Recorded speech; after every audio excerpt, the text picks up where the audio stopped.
ये थी rich peasant की कहानी। अब देखते हैं पुअर पीजेंट की कहानी क्या थी। पुअर पीजेंट्स, इनका कोई खास इंटरेस्ट सिविल डिसोबीडियंट मूवमेंट से नहीं था बच्चों, क्योंकि इसका जो शिकायत थी वो डायरेक्ट ब्रिटिशर से नहीं थी। इनकी जो शिकायत थी वो लैंडलॉर्ड्स के मालिक से थी, और वो एक इंडियन थे, वो इंडियन लोग थे। ठीक है। The poor peasantry were not just interested in the lowering of revenue demand, ठीक है, जैसे मैंने अभी बताया। Many of them were small tenants cultivating land they had rented from landlords। देखो, जो पुअर पीजेंट्स होते थे उनके पास लैंड्स नहीं होते थे, और ये लैंडलॉर्ड से लैंड किराए पर लेते थे और फिर उन पर कल्टीवेटिंग करते थे। ठीक है। तो as the depression continued and cash income dwindled, the small tenants found it difficult to pay their rent। देखो, इनको तो गवर्नमेंट को पैसा देना है टैक्स के तौर पे, सभी देते हैं तो ये भी देंगे, पर इनको लैंडलॉर्ड्स को भी किराया देना पड़ता था, यानी रेंट देना पड़ता था। तो इनको गुस्सा लैंडलॉर्ड्स से, इनका जो गुस्सा था ना वो ब्रिटिशर से नहीं ज़्यादा था, ब्रिटिशर से था ही नहीं, इनका गुस्सा जो था वो लैंडलॉर्ड से पर ज़्यादा था, क्योंकि इनको वे हमेशा देखते थे। ठीक है। और इनका कहना था कि भाई तुम रेंट हमसे मत लो, क्योंकि हमारा जो इनकम का जो सोर्स था, जो प्रोडक्ट था, वो ब्रिटिशर लोग क्या कर दिया था, कम कर दिया था। तो कम कर दिया था, क्यों कम कर दिया? Due to depression. They wanted the unpaid rent to the landlord to remitted. ये चाहते थे कि जो लैंडलॉर्ड्स रेंट ले रही थी वो पिछले रेंट को ना ले और ये हमें माफ़ कर दे। ये इनका मेन कंसर्न था। ठीक है। They joined a variety of radical movement often led by socialist and communist. देखो, ये कई सारे मूवमेंट तो करते थे, पर लैंडलॉर्ड्स पर इनका ज़्यादा फोकस रहता था, क्योंकि ये लैंडलॉर्ड्स को अपना दुश्मन मानते थे। ठीक है। मूवमेंट तो कर रहे थे, पर इनका टारगेट लैंडलॉर्ड्स के ओनर हुआ करता था। ठीक है। Apprehensive of raising issues that might upset the rich peasants and landlords, the Congress was unwilling to support no rent campaign in most places। देखो, कांग्रेस भी ना स्मॉल पीजेंट के जो डिमांड को सपोर्ट नहीं कर रहे थे, कि अगर इनकी डिमांड को सपोर्ट करता है तो लैंडलॉर्ड्स भी क्या थे, लैंडलॉर्ड्स के जो ओनर थे, मालिक थे, वो तो रिच थे, वो भी कांग्रेस के साथ थे। अगर वो स्मॉल पीजेंट के साथ अगर कांग्रेस साथ देता है तो फिर ये लैंडलॉर्ड्स कांग्रेस के साथ छोड़ देगा। तो छोटे पीजेंट का डिमांड कांग्रेस एड्रेस नहीं करते थे। ठीक है। So the relationship between the poor peasant and the Congress remain uncertain. और इसी कारण से जो स्मॉल पीजेंट होते थे वो सिविल डिसओबीडियंट मूवमेंट में बढ़ चढ़कर पार्टिसिपेट किया ही नहीं, यानी वो किया ही नहीं participate. Have a look, let's see business class का क्या पार्टिसिपेंट था बच्चों। During first world war Indian merchants and industrialist had made huge profits and become powerful. कहने का मतलब क्या, जो इंडियन मर्चेंट होते थे, इंडस्ट्रियलिस्ट होते थे, काफ़ी पावरफुल हुआ करता था, खास करके फर्स्ट वर्ल्ड वार के दौरान इन्होंने काफ़ी पैसा बनाया। Keen on expanding their business, they now reacted against colonial policies that restricted business activity. हम सभी को पता है कि जो बिजनेसमैन का जो मेन रोल होता है वो पैसा बनाना। तो ये जो रिच और पावरफुल मर्चेंट जो थे, ये अपने बिजनेस को ग्रो करना चाहते थे। तो ब्रिटिश गवर्नमेंट की कुछ ऐसी पॉलिसी हुआ करता था जो बिजनेसमैन को रेस्ट्रिक्ट करती थी, जो इनको बड़ा प्रॉब्लम क्रिएट करता था।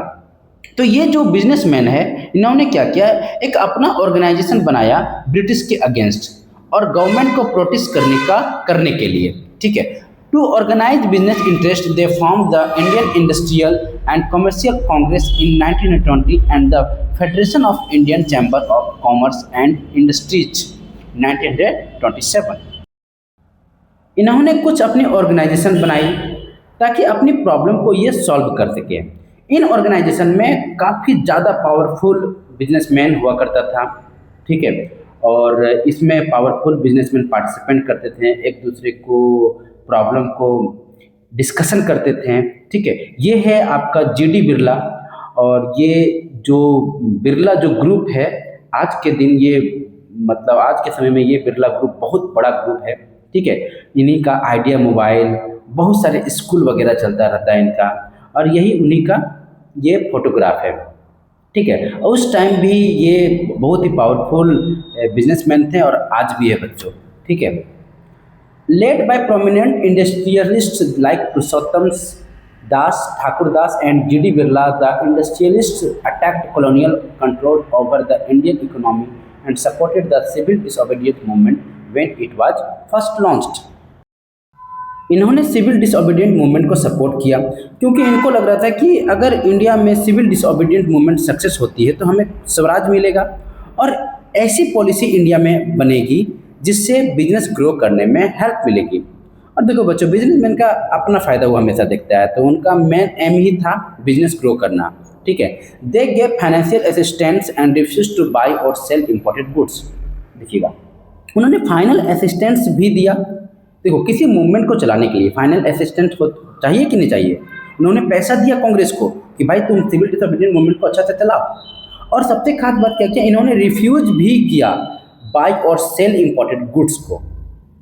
Most businessman came to see swaraj at the time when colonial restriction on business would no longer exist and trade and industries would flourish without content। इनको भी इंडिपेंडेंस में कोई खास इंटरेस्ट नहीं था, पर इनको लगा कि इंडिपेंडेंस मिलेगी और ऐसे रूल्स बनाई जाएगी इंडिया में जिससे बिजनेस बड़ा होगा, ग्रो कर पाएगा। But after the failure of the round table conference business group were no longer uniformly enthusiastic. जब गांधी जी पहली बार सिविल डिसोबीडिएंट मूवमेंट बंद कर दिए थे, तो फिर जो राउंड टेबल कॉन्फ्रेंस हुआ था तो वहाँ पर जो मीटिंग हुई थी वो तो सक्सेसफुल हो ही नहीं पाया। तो इनको थोड़ा कॉन्फिडेंस लूज हो गया, गांधी जी का थोड़ा सा कॉन्फिडेंस लूज हो गया और उन्होंने फिर सोचा कि और कुछ होने वाला भी नहीं है अब यहाँ पर ये राउंड टेबल कॉन्फ्रेंस में, और इसी कारण से सिविल डिसोबीडिएंट लूज पड़ने लगा।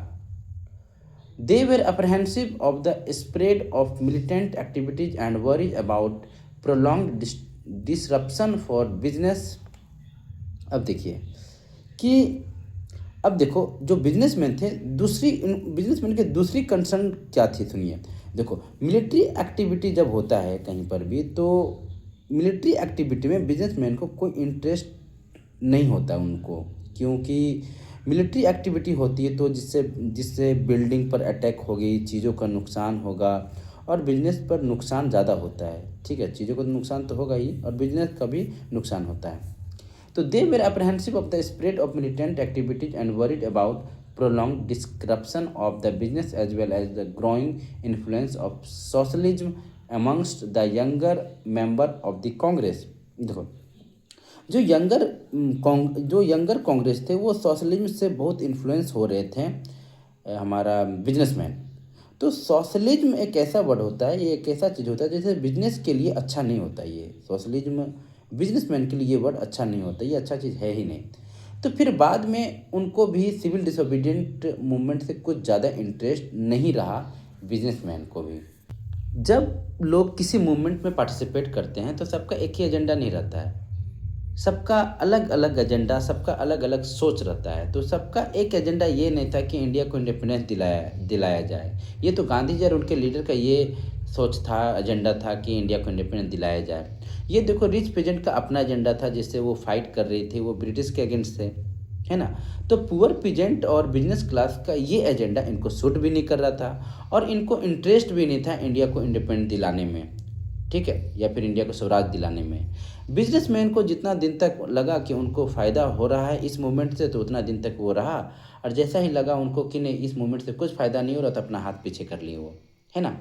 अब गांधी जी का बड़ा डिफ़िकल्ट होता था इन सभी लोगों को एक साथ इकट्ठा करके फाइट करवाना अगेंस्ट ब्रिटिशर के अगेंस्ट। अब देखो, सभी को अपने अपने फ़ायदा में इंटरेस्ट था, है ना, सभी को, टोटल को। अब इंडस्ट्रियल वर्कर का क्या था कहानी, देखिए।